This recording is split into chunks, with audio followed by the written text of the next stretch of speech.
The development race this season has been fierce, but with the new budget cap that's in place, some of the teams on the grid might already be running out of money to spend. The two biggest developers this season, Mercedes and Red Bull, have both brought upgrades of some form to most races. Both have big plans for Barcelona, but after that, they might be limited on what they can do. Today, we're going to take you through what they're both planning and why it might be the last upgrades we see from either team. The 2022 season features the strictest budget cap for F1 teams in the history of the sport. As the sport has evolved, the costs of running a Formula 1 team have skyrocketed. The likes of Mercedes, Ferrari and Red Bull, who have huge financial backing, have been able to dominate the sport thanks to the sheer spending power they have. To try and make the sport more competitive, the FIA has introduced strict spending caps to stop the bigger teams from leveraging their bank accounts for on-track gains. Initially, the figure was set at $175 million for 2021, but after the coronavirus pandemic and discussions with the teams, the cap was reduced to $145 million. For 2022, it was reduced by another $5 million to $140 million, and in 2023, it'll be set at $135 million, where it will stay unless inflation grows to over 3%.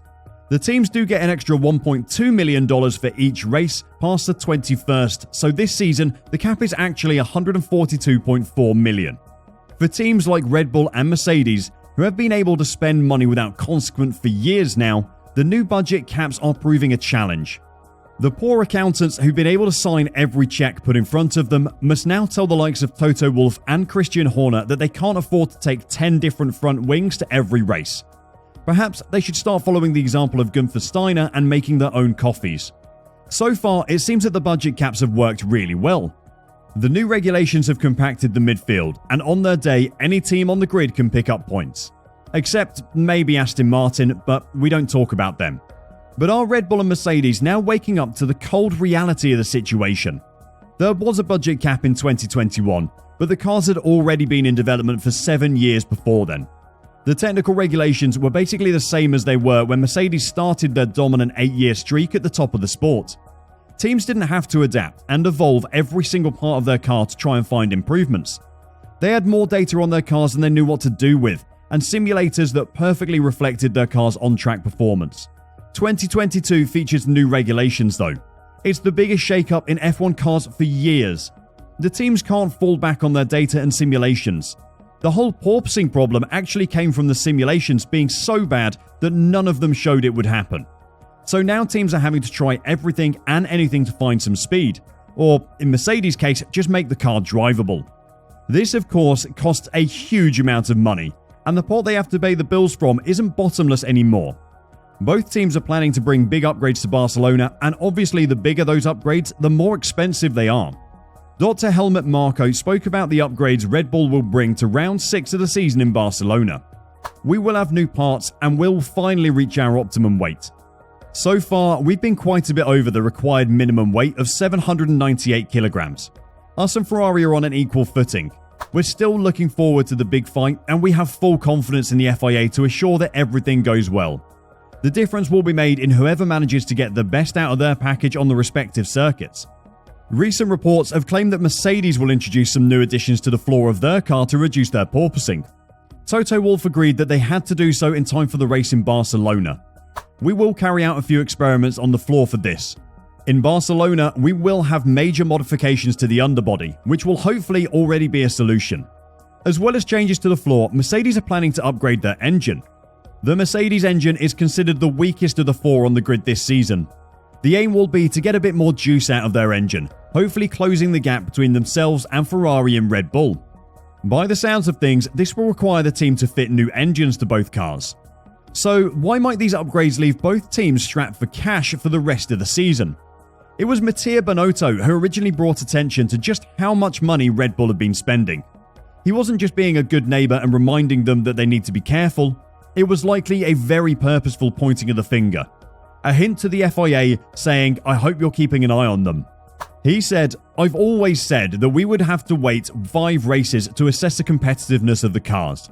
Now 5 GPs have been contested and we're leading the 2 World Championships, so we must not be disappointed. But it is true that Red Bull have improved its car by introducing updates. If I look at the last 2 races, they've recovered about 0.2 of a second compared to us. And to keep up, we'll have to introduce updates. There is also a budget cap, and at some point Red Bull will have to stop developing. In the next races, however, it will be our turn to update the car. He was pushed on this point by journalists. It was a surprise to hear the Ferrari team boss talking so openly about another team's finances. He continued to say, "We always monitor the news that Red Bull brings to each race, and we know how much they've already changed. By making an estimate, to date, they've spent much more than us, and at some point they will have to stop. We don't have enough money to spend to bring updates to every GP. It's not a question of capacity, but it all depends on the limitations of the budget cap. We need to introduce updates when we believe the time is right." Of course, the Ferrari team principal's words are just that, words. But thanks to Gunther Steiner, who's known for his brutal honesty, we can get a better idea of where Mattia Binotto's calculations come from. The Haas team principal said that once you take away the costs for everything else, you're left with around $10 million to spend on development. The teams count their own money as well as keep an eye on each other. With the price list that the FIA has defined in the financial regulation, it's not impossible to count the development expenses from the first 5 GPs. The mathematically minded people in the F1 community say that Red Bull have already exceeded 75% of their $10 million, and Mercedes might have already gone over. So the upgrade package that the Silver Arrows are bringing to Barcelona could be the last of the substantial ones. If reports prove to be true, then Mercedes will be stuck where they are. This will leave them as sitting ducks for the rest of the midfield, who are taking their time to implement upgrades.